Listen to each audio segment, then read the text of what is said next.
Sports Office, we're coming back. Basketball season is out, but we're talking about basketball because we have one of the stars from the University of New Mexico, departing senior Drew Gordon, also a man who's looking forward to getting a big paycheck in the NBA real soon. On his side is Lawrence Gilligan, who always here with us. Lawrence giving the wave there. Drew, first of all, oh, that's nice. Good. Oh yeah, you guys compliment these shoes. No, I like the watch right there. We got socks going on. This is the young generation at play right here. This is how we go. This is. Yeah. I think I went up to you on the shoes though. You did. You did. California. My puppy actually got to the back of my van. Oh, this is the young generation, man. I'm hurting. Well, hey, Drew, it looks like you're getting ready to make some big money, man. I mean, nothing is ever promised, but at the same time, you must be excited about getting the opportunity to try to get to the NBA because you helped yourself tremendously in the tournament, and now everything is here. What are your thoughts as this happens? You know, I'm just happy I got the chance to do this. It's been a lifelong dream, basically, to make it professionally in a sport, and now, you know, the dream's so close that, you know, you can almost taste it. Yeah. So, with that being said, you know, it's nerve-wracking, but it's a good type of nerves. You know, it's butterflies. It's stuff that you don't get every once in a while, and opportunities like this hardly ever come around.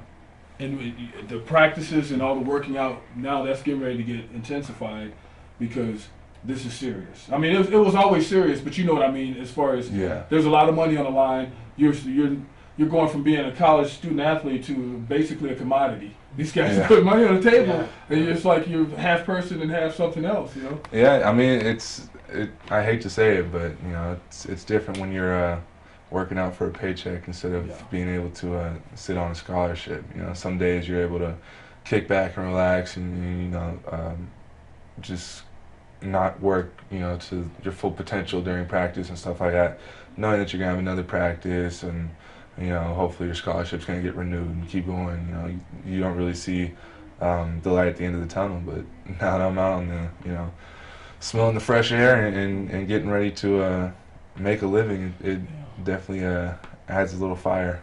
What kind of advice have you received so far, now that, you know, it's over and now you're kind of stuck in limbo right now?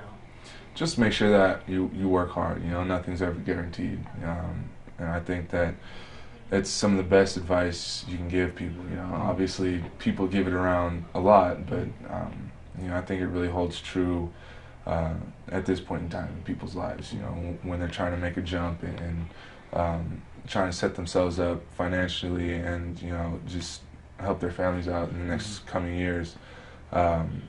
It really, you don't get opportunities like this every day, so you just got to work as hard as you possibly can all the time and make sure that you know, you just fall into the right places, basically, because half the time it's luck also.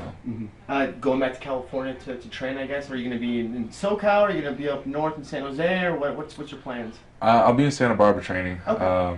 I'm leaving this weekend to go back to the great state of California, which Golden State of Mind. I'm a little biased about because I'm from there. But, you know, getting to go back to Santa Barbara, and unfortunately, it's not time for leisure and hanging out and going to the beach. It's going to be you know, multiple workouts a day and a strict regimen for you know, eating and sleeping and all that type of stuff. So, you know, I'm excited. I'm excited. Did you see Go ahead, man. Did you see yourself in this position? I mean, like, the way it's like you took a situation that wasn't the best when everything didn't work out at UCLA, and you came here, and did it exceed your expectations?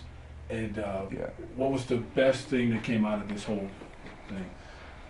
Man, I would say I wasn't in the best spot at UCLA. I think that was pretty well announced with my leaving and all the negative press and stuff like that came along with it.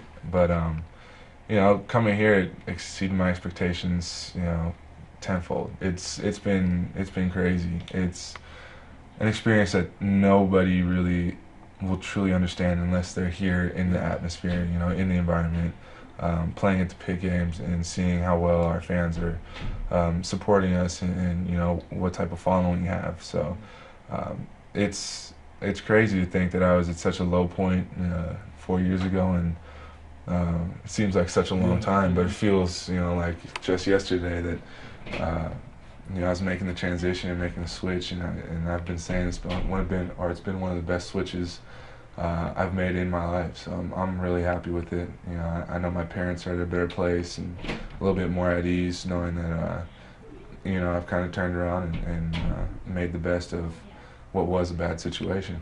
Well, you got to give yourself some credit for that. And then, you know, like, of course, people bring that stuff up. You know, like the one SI guy tried to bring it up this past during the basketball season.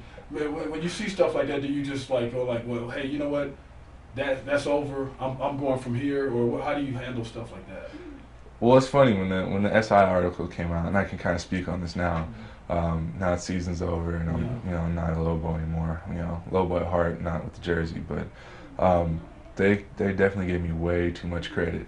The stories definitely got bigger with time. You know, obviously we got into a little mischief when we were at UCLA. You know, it's what freshmen do. We were all together, friends. You know, wasn't getting a lot of playing time. You know, none of us really were. So you know, we had some fun. You know, it was not anything that was really portrayed in the article. So when that article came out, we all kind of called each other and asked if we even, you know, remembered what happened. It was just like, Yeah. what? Like what? Like, I don't remember this even like where are they getting this stuff from? But you know, when stuff comes out like that, you just got to take it in stride, and it's not. You can't think of it as too serious and get down on yourself, because obviously, you know, you do that and you lose focus of the bigger goal, which is something that unfortunately a lot of kids run into is they'll get down on themselves once they see some negative press or something like that come out. It's tough to kind of shake it off and keep going, especially during the middle of the season when you know, such a crucial point's coming up where you're playing in the Mountain West Conference tournament and then going to the tournament.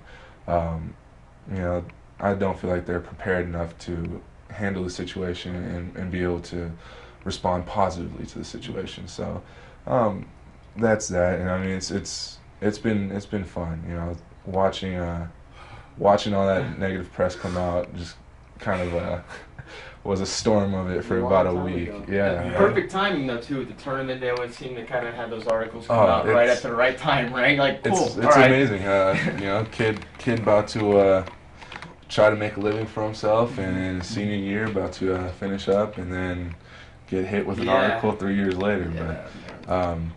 But to say the least, you know, it was an interesting read, most definitely. How's your health? You know, I mean, I think going through everyone's minds, I think we all gasped a little bit during the tournament when Hardiman kind of fell into you and you were down there and was like, oh man, you know, like, because nobody wants to see someone injured, no matter on what team, but Drew Gordon, man, either, you know? Yeah, I think a lot of people flash back to the Darius area incident. Yeah. You know, that's, yeah, exactly. That's exactly what I was thinking. That's what I went to as soon as I went down.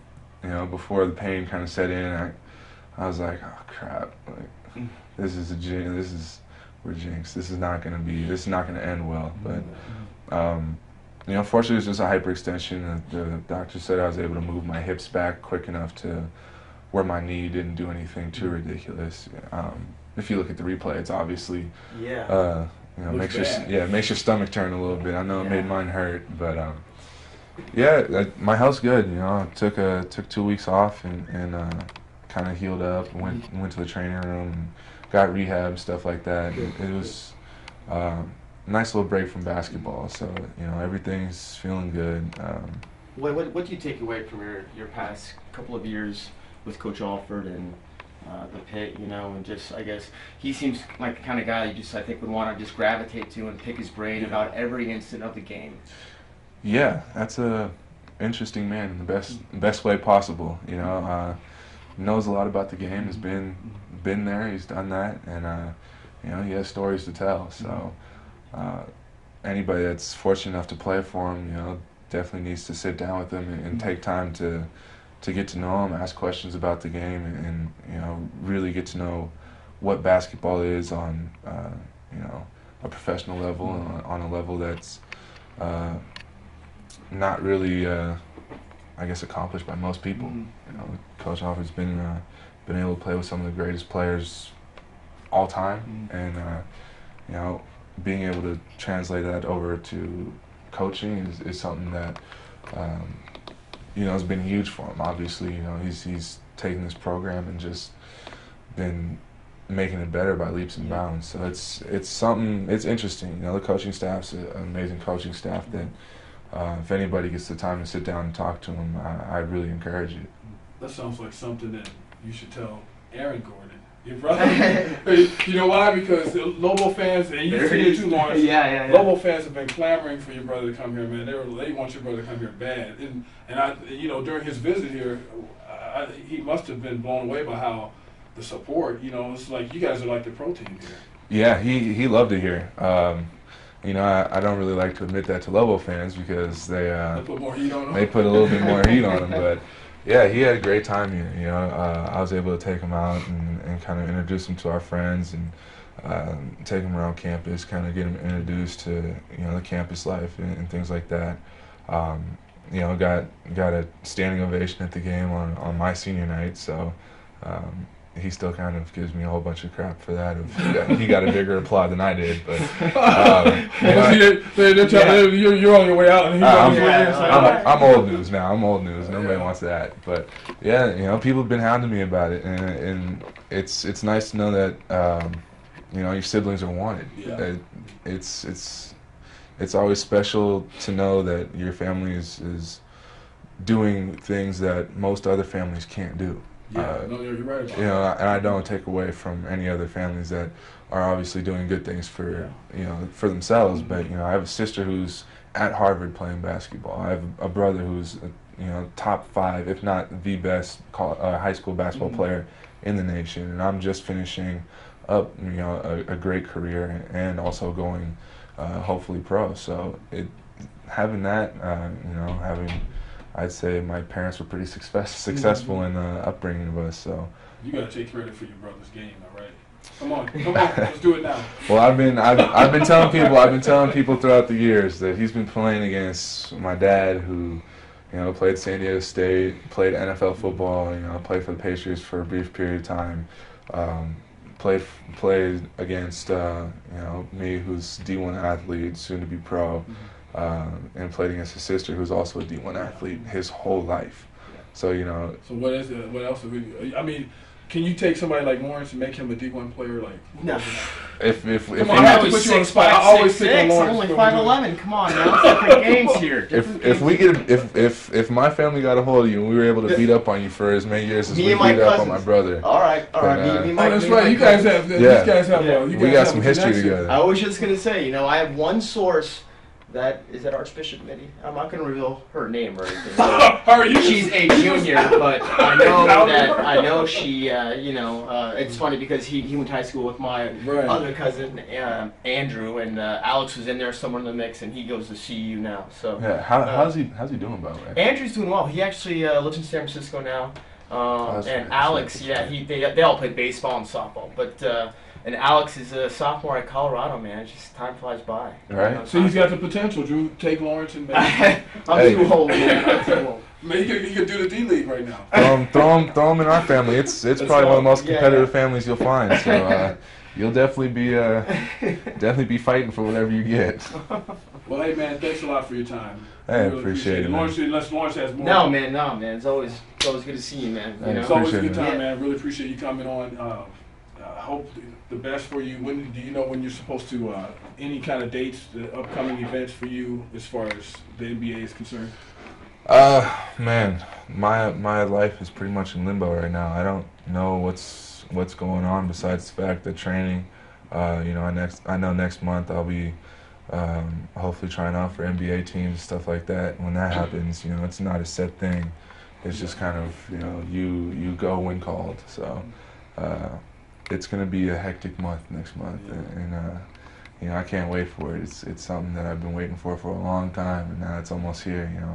I'm chomping at the bits to get it started and get it going. Golden State Warriors need someone that can rebound, man. Oh, I knew you were going to do that, man. That's his team, you know that, Warriors, man. Yeah, when he takes off, he goes there. You know what? I was actually at a Warriors game the other day. Which one? I went to go see him play the Kings. Yeah. Went and saw Fredette and all them play. So yes, Warriors you know, lose Warriors a lot. hometown team. Yeah. It's fun, but at this point, I'm taking any I know. place that'll give a check. All right. I don't blame The you. Cali boys sticking together. That's over there. right, I was like, that's okay, right. Golden State. Man, got to. You You know, get- yeah. you know, if I go there, I get home cooked meals every Sunday. My mom lives right down the Hey, street. go. I can't argue with that. Home cooked meals, man. It's over. Man, Game set match. she fattens me up like no other. Yeah, It's crazy. You gotta stay away while you get ready for Man, I can't go home. Well, hey, man, once again, thanks a lot for coming, and we hope to see you in the league. Lawrence, Yeah. you done? Or you Oh yeah, I'm good, man. Drew Gordon, former Lobo now. We enjoyed watching him play, Man, I feel old. and we'll enjoy him in the NBA. He says he feels old. We'll see you next time. Dominic Crespin behind the camera, Robert Pugsley taking the day off.